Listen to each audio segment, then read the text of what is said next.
Welcome to the InfoWars Nightly News. I'm David Knight. It's Thursday, September 12th, 2013. Now tonight, we're going to look at the American regime's credibility. It's an absolute freefall. We've got the former leader of the KGB lecturing America about the rule of law and trying to stop the American regime from expanding the Middle East war into possibly a world war. We've got the former leader of the CIA being jeered and heckled. We've got Harry Reid wringing his hands about independent-minded congressmen, calling them anarchists. And although it's hardly news, we have yet another official being caught in a bold-faced lie, committing perjury to try to cover up criminal activity. That's with the IRS. Now, earlier today on the Alex Jones radio show, although we're not going to play it here on the Nightly News, Alex talked to the widow of Ibrahim Todashev. Now, if you remember, Ibrahim Todashev was taken into custody by the FBI to question him because he happened to know one of the patsies in the Boston bombing. He was shot in the heart 3 times, once in the liver and then in the back of the head. It was nothing but an execution. Clearly, from the wounds, it was an execution.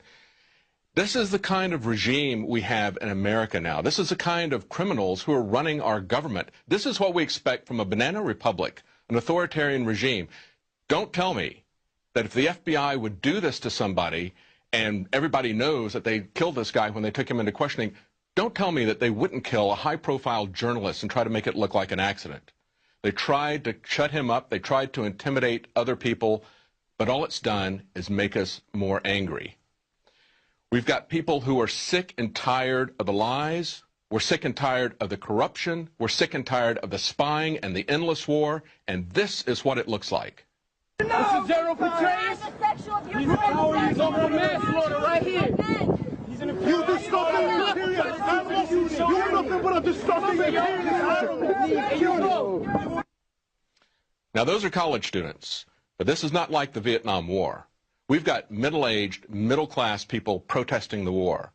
We've got Democrats, Republicans, Occupy Wall Streeters, Tea Party people who are protesting the banker bailouts and the NSA. We've got congressmen speaking out on both sides of the aisle, and we've got small businesses and unions who are angry about the service sector, part-time economy, and poverty that's being forced on us with Obamacare and other kinds of regulations coming from this regime.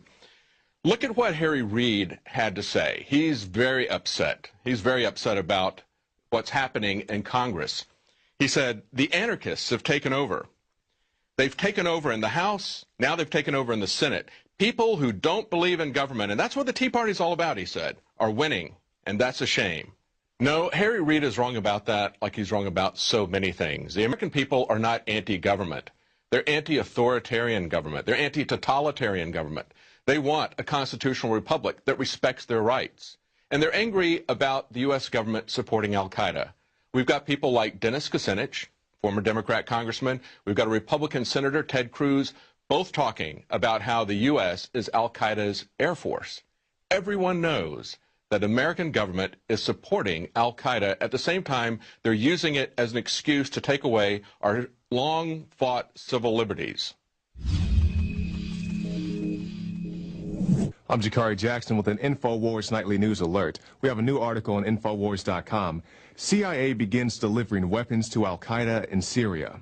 The United States has officially announced it is now delivering lethal aid to the rebels engaged in attacks against the Syrian government, according to the Washington Post.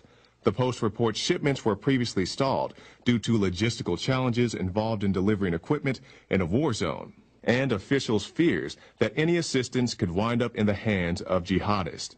It's true that some of Assad's opponents are extremists, but al-Qaeda will only draw strength in a more chaotic Syria if people there see the world doing nothing to prevent innocent civilians from being gassed to death. The majority of the Syrian people and the Syrian opposition we work with just want to live in peace, with dignity and freedom. So that was President Obama admitting that some of Assad's opposition are extremists, such as the Syrian rebels he provides weapons to. But in the defense of the president, he did say he would pursue political solutions after he's finished bombing Syria. Meanwhile, back here in the States, we have this. Felon charged with gun show sale to Austin officer. Prosecutors on Wednesday announced the arrest